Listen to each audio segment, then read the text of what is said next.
Moms, my name is Julie Shane, and I am going to take you through just a short idea for what you can do for prenatal yoga sun salutations. So this is the third video in this series that I've done. I practiced yoga every day when I was pregnant up until I gave birth, which I was lucky enough to do that. But I started to feel a little bit sad that I couldn't do all of the things that I wanted to do coming from a strong yoga practice before.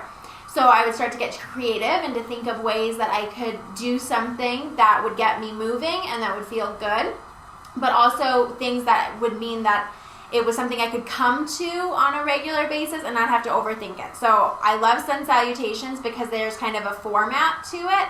And then as I was pregnant, I would just come up with these little riffs of what I could do that would make it a little more interesting or maybe get into areas that the traditional sun salutation doesn't get into. So this is just another variation for you to take, to learn, to get some ideas from, to get inspired from. You can practice with me and then keep going. And yeah, I hope that it is really beneficial for you. So we're going to start at the top of the mat, standing in Tadasana. So you can bring your toes like about hip width apart and your heels about that far apart too. You just have a little wider base when you're pregnant. It's a little more stable. And then I loved opening across like my chest and getting into my shoulders because as you know, your belly and your boobs grow, you kind of go like this.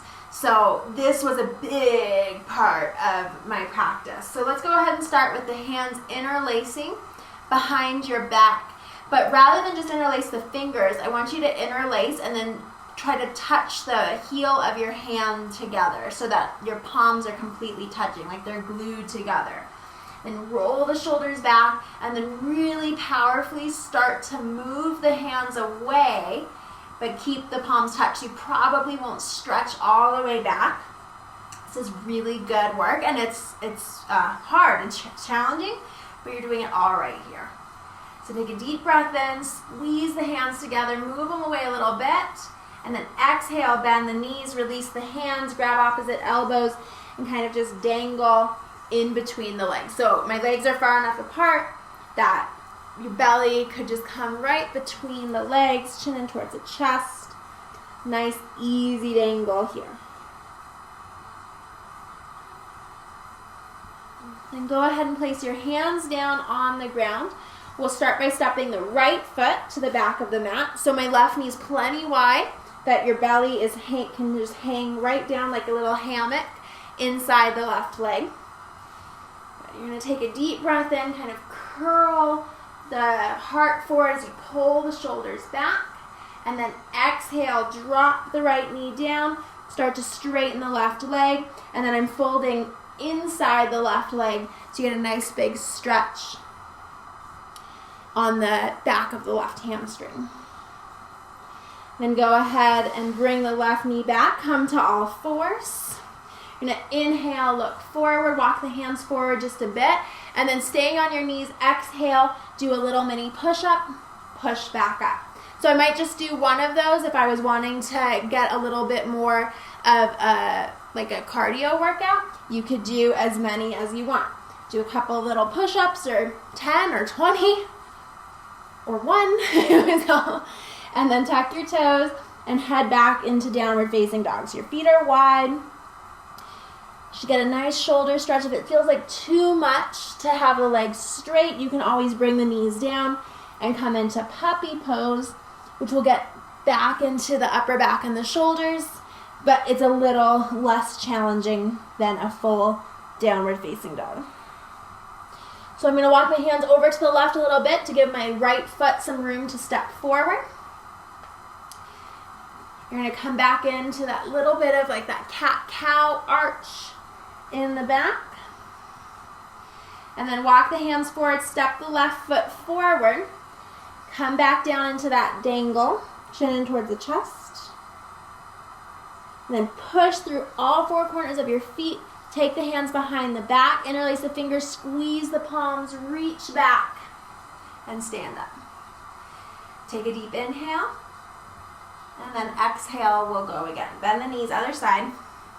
Grab opposite elbows in front. Place the hands down on the floor, step the left foot to the back of the mat. Make sure your right foot's plenty far to the right, that you have enough room for baby. Maybe take a couple kind of cat-cow movements in the upper back here.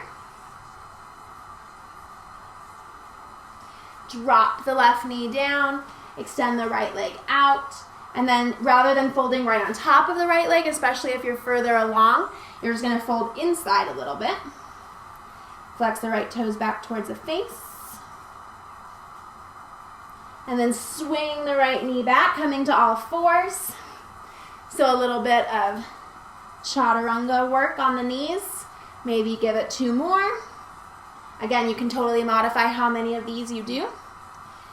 And then back into downward facing dog as you exhale. Or modify with puppy pose here. Then we step the left foot back first, so now we're going to step the left foot forward first to get to the other side. Left foot comes forward. A little bit of cat-cow. And then give myself some space. Step the right foot forward. Grab opposite elbows, dangle. And then interlace the hands behind the back. Squeeze the palm of the hand together. Inhale, start to come up.